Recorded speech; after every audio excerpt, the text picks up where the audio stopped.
Hey guys, today I'm at Game Station in Queens Village, New York. And on today's episode, I have with me my special guest, Antoine Lewis Hall, aka the Legendary Wes, the creator of the original Deadly Alliance. How are you doing, Wes? I'm good. How you doing, man? Thanks for having me on your show. It's great to have you here, brother. Now, Deadly Alliance, from what I get to understand, started out as a video game crew in the late 90s to the mid, say, 2000s. They played a real integral role in the creation, the development of the actual Smash scene. Tell us a little bit about that. So basically, DA, we started around between 2002 and 2003. We were the first team, or rather first crew, to be developed in the Smash scene, at least when it came to the East Coast. And the way we came about was me and I guess 2 to 3 other people, and we came up with the idea through this game called, I think it's Mortal Kombat Deadly Alliance. That's how we got the name. Okay, interesting. So tell me then, since then till now, you actually evolved from, well, in my opinion, you evolved from just a video game crew to, let's say, an eSports team. You became a subdivision of Empire Arcadia. Tell me about that transition. Why did it take place? What was the motivation to actually join Empire Arcadia? What was the difference? What kind of impact it had on you guys as esports players? Well, as esports players, the impact Empire Arcadia had, it made us play for a better purpose. As Triforce would say, make better use of our wins rather than just winning a tournament, and that's about it. Make them count. Yeah, and basically make your wins count. And also it brought us in to other people within Empire Arcadia. So we got to meet people like, Justin Wong, Sanford Kelly, IFC Yipes. So it basically brought all of us together as somewhat of a family. So we kind of bounced ideas and rooted each other on when we went to tournaments that not only pertain to Smash, but just either FGC or just games like first-person shooters, Smash Brothers, FGCs. Like, for example, we went to MLG, and it had Smash Brothers, Street Fighter, and it had things like Halo. So all the Empire will go there and we'll root each other on. So it felt like one big, organized, happy family, at the time. Okay, so how did you guys meet? I mean, how did you? Oh, yeah. The way we met was Deadly Alliance. We would hold this series called the Gauntlet. Okay. Series where me and a few other of my DA comrades were hosts for the Smash Brothers scene in New York City. It was at Neutral Grounds, and Triforce, I think he came to one of them, but he left. But the main way we basically met with Empire Arcadia is Triforce posted up his tournament that he was hosting on I think Smash Bros. I forgot exactly how we found out about the tournament, but it was hosted at the same place that Deadly Alliance usually host their tournaments, Neutral Grounds. And the tournament consisted of like 3 to 4 different games. It was Tournament Fighters, Turtles Tournament Fighters for the NES, Mario Kart, I think it was Mario Kart 64, I believe, and Smash Brothers. Those are the 3 games I remember.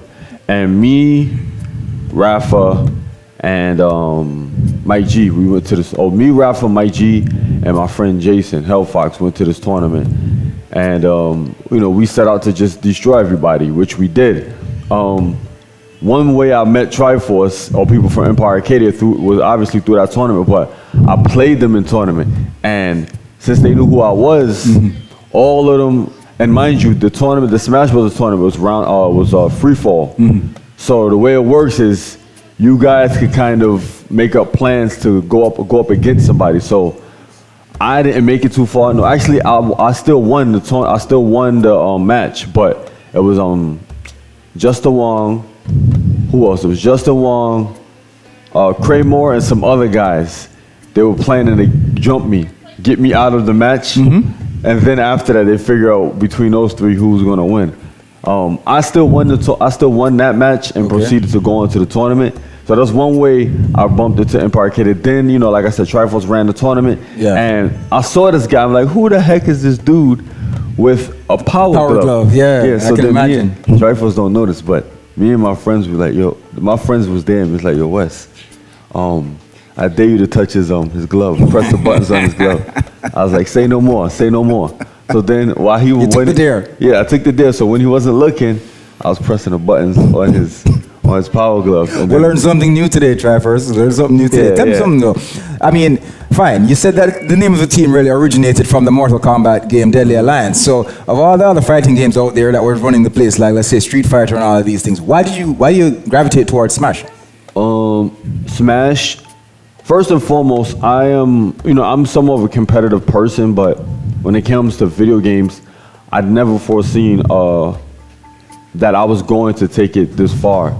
I really was more competitive amongst my peers, like my friends and my family, but I didn't know that I was going to take it this far because I only cared about just staying within my circle, and I cared more competitive play, like as far as making money off of things through basketball. Oh, I used to play okay. I used to play basketball a lot when I was younger.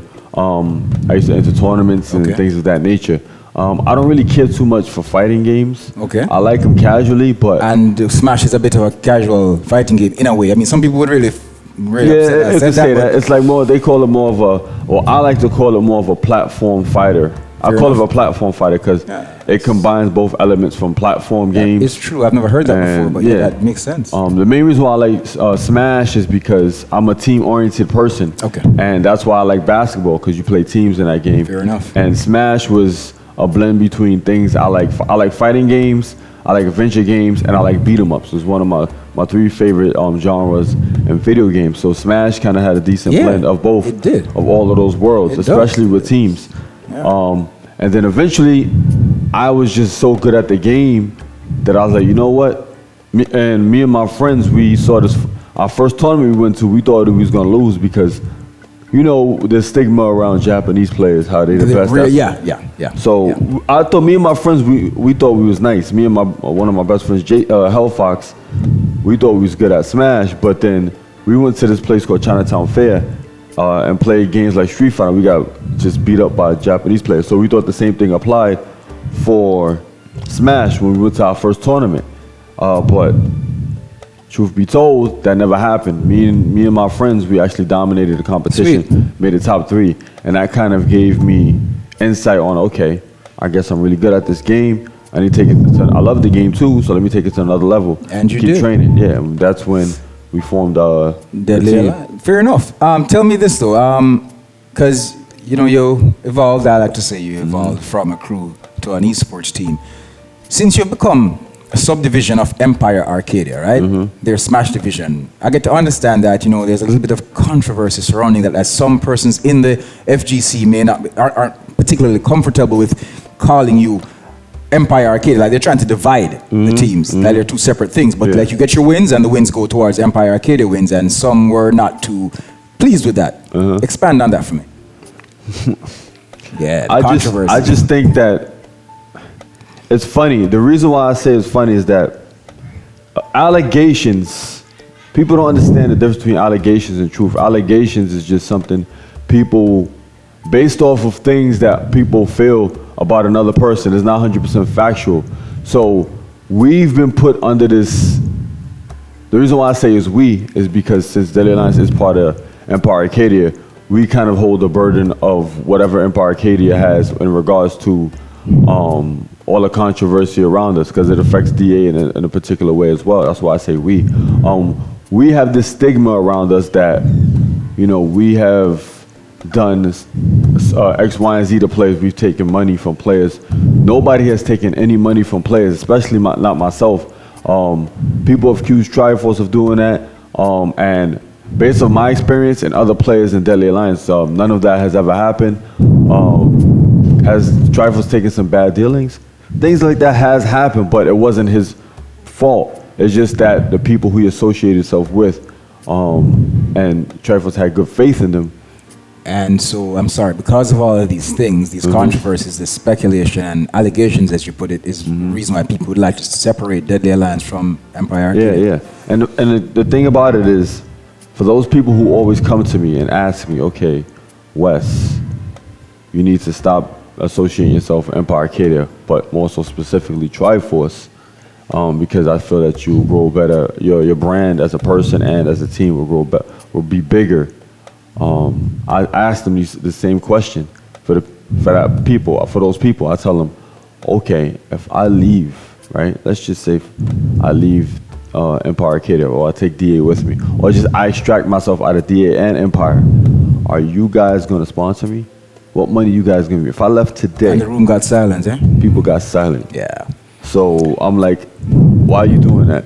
And it brought to me in my head, I'm like, the reason why they doing that is because it's strength in numbers. They want people. Yeah, and you come forth with a problem, but you ain't got no solution. Yeah, that's kind of suspect. Tell me this then, Wes. Other than that controversy, let's move on to not necessarily another controversy, but I'm just curious to know, with the whole Me Too movement and pandemic last year and all that mess, you know, basically, from what I've heard, kind of crippling the whole fighting game scene.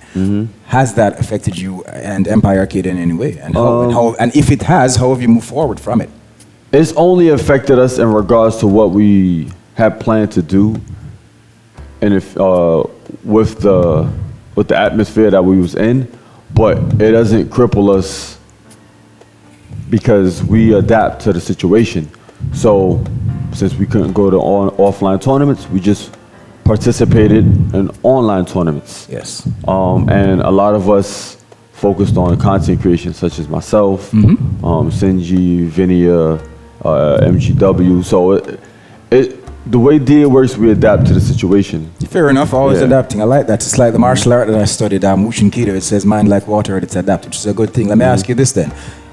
Since it's more online than face-to-face anymore, how's that been going? Like, tell me about some of what's been going on. Your wins, your losses, how's your streak been since, like, say, 2020 till now? The thing is, I've semi-retired from the battlefield for a while. I tried to get into the scene, but there were certain things that holding me back. And then I came back around February to compete in Super Smash Bros. Melee, because things like Slippy was been out a few months prior, but what really ignited my fuel was, the fire, was that I participated in this tournament called the Black Empowerment Invitational. And that event was a tournament, and the proceeds went to a black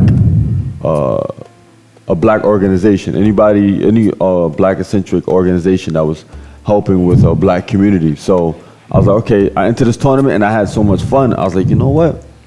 All of these tools are presented to me for me to get better as a player. There's a lot more online events. I'm able to train like I want to. I can stream. This is a no-brainer. I might as well do this since I have all the tools for me to be the type of player that I want to be and kind of push myself. So right now, the reason why I'm back is because a lot of people want me back, number one.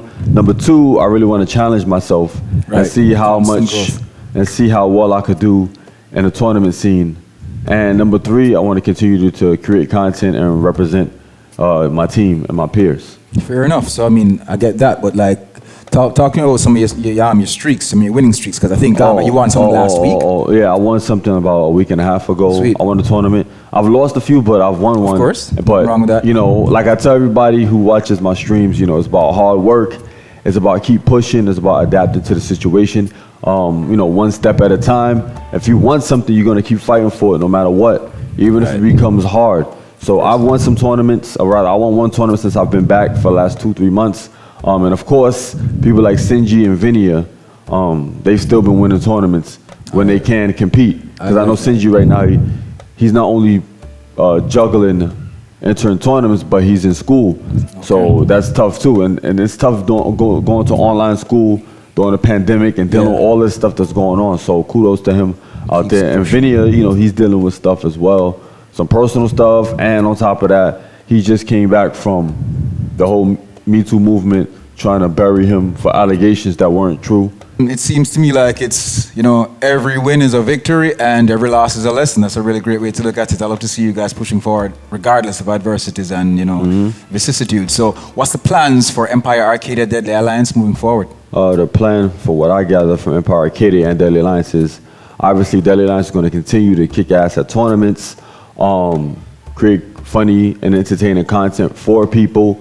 In regards to things other people in Empire Arcadia, I know the Valkyries is still being pushed, and that's a good thing because it's about, Valkyries. you know, it's about time that, you know, women, especially women inside Empire Arcadia, got the limelight on them. Because back in the days, we had the Valkyries, and it kind of took a little back seat. But now is a good time for the Valkyries to be around. So shout outs to the Valkyrie sisters. And now that you say that and mention that, I'm sorry to cut you, but you know, it actually reinforces your original arguments. Like, it's ingrained in the Empire Arcadia culture to keep moving forward, to keep evolving.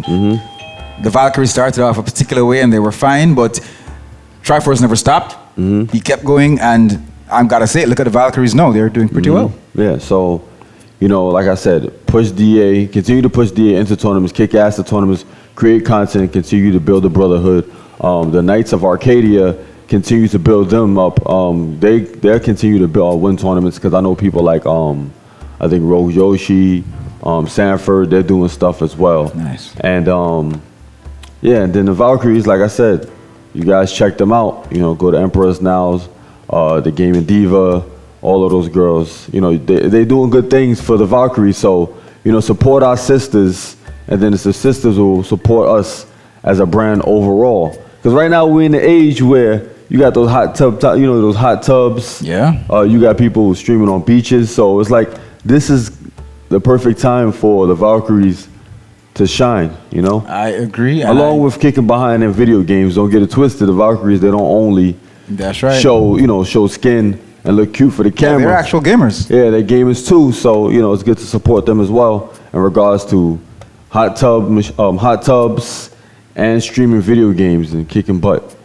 It's a good thing. Wes, Antoine Lewis Hall, the Legendary Wes, thanks for passing through, brother. I really appreciate it. It's a really good talk.